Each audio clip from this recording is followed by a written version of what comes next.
আমরা ওযু ভঙ্গের কারণ জানি যে কি কাজ করলে ওযু চলে যায়। নামাজ ভঙ্গের কারণও কম বেশি জানি যে কি কি কাজ করার মাধ্যমে নামাজ চলে যায়, কিন্তু আমরা এটা জানি না যে কি কি কাজ করলে ঈমান চলে যায়।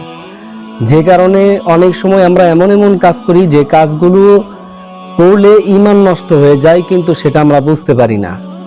বর্তমান সমাজের যে অবস্থা, মানুষ ঈমান ভঙ্গের কারণ না জানার কারণে বিভিন্ন সময় মাজারে গিয়ে সিজদা করে, বিভিন্ন পীরের কাছে বিভিন্ন জিনিস চায়।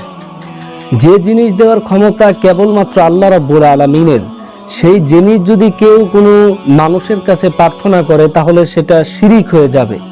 আর আল্লাহ পাক রব্বুল আলামিন সব গুনাহ ক্ষমা করে দিলেও এই শিরিকের গুনাহ ক্ষমা করবেন না। এজন্য আমাদের প্রত্যেকেরই জানা উচিত যে কি কি কাজ করার মাধ্যমে ঈমান চলে যায়।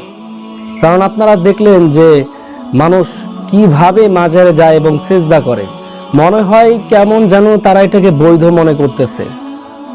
আল্লাহ আমাদের প্রত্যেককে হেফাজত করুক এবং বুঝার তৌফিক দান করুক।